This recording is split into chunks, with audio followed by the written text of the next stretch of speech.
I like to give people a challenge. I'm curious, I want everyone listening for the next 7 days to try something. And if you could give 1 to 3 different things that we could think differently or eliminate when a thought comes to us or we react in a certain way. If there's something you think that if we eliminated 1, 2, or 3 things, and we did this every day for 7 days, we would start to see incredible feelings of differently, would feel healthier, more lively, more loved. What would be those few things? Okay, well, most people, number one, they get up in the morning and the first thing they do is they think about the problems in their life. And those problems are memories from the past. So the moment they think about the problems, they're thinking in the past, right? Every one of those problems has an emotion attached to them, so they start feeling unhappy or unworthy or whatever. And how you think and how you feel is your state of being. So most people's entire state of being is in the past when they start the day. So if they're in the familiar past, they're going to live in a predictable future, right? So they get up and they check their cell phone, they check their text, their WhatsApp, their Facebook, they post something on Facebook, they tweet, they Twitter, they check the news, then they go to the bathroom, get a cup of coffee, take a shower, get dressed, check more emails, drive to work the same way, do the same thing. So they're in a program. They've actually lost their free will to the program. Wow. So if you start your day, and you start your day with this simple question, what is the greatest ideal of myself that I can be today? You ask yourself that question.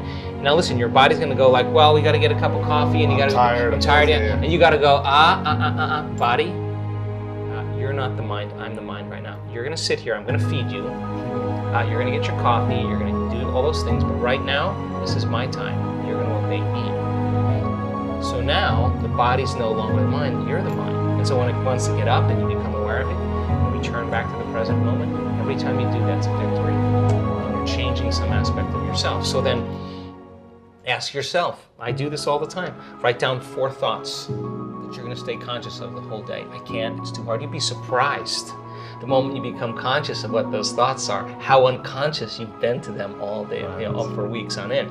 Write down what you speak, how you speak, 4 things you want to change, how you act. How do you act? Do you complain? Do you blame? Do you make excuses? Do you feel sorry for yourself? That's a victim consciousness. What emotions do you live by? Is it possible that you're so used to living by guilt you don't even know it's guilt, it just feels like you? Do you allow your energy to drop? Become conscious of those states of mind and body and review them and say, this is the old self. Then say, what thoughts do I want to fire and wire in my brain? And start firing and wiring and start feeling it. What behaviors will I demonstrate today? What choices will I make? One day, one lifetime. And just like you did, rehearse them. Rehearse the whole entire thing. Begin to install the neurological hardware in your brain. And if you keep installing it, the hardware is going to become a software program. You're going to start thinking and acting that way. And then here's the tough part. Can you teach your body emotionally what your future is going to feel like before it's made manifest? Don't get up until you feel that way.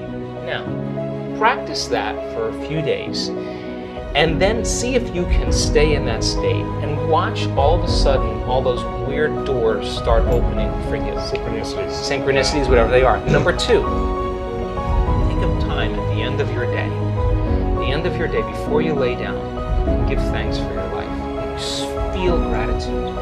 Really teach your body what it feels like. The emotional signature of gratitude. Gratitude means you're getting something. If I give you something that's of value, you would say thank you because you would feel it, right? So when you're receiving, you're giving thanks. So gratitude is the ultimate state of receiving. So then people only accept, believe, and surrender to the thoughts equal to their emotional state. So if you're in a state of gratitude, every thought's going to make it right down into your body. If you're saying, I'm healthy, I'm healthy, I'm healthy, I'm wealthy, I'm wealthy, I'm wealthy, and your body's programmed in negativity, it's saying, no, you're not, no, you're not, no, you're not, that thought's going to stop right here. So as you elevate your state, there are about 1,200 different chemical reactions that go on in the body that begin to restore and repair the body in a state of gratitude. And so we've done the research to prove that. 10 minutes and just feel it with all of your heart. That's it.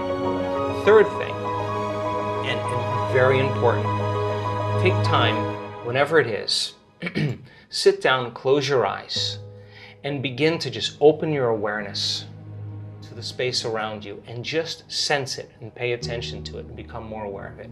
The act of opening your awareness begins to reduce the stress hormones and creates more coherent brainwave states. And I'm doing it right now, and it's just a practice. Yeah. It's just a practice. And the more you do it, the better you get at it. Wow.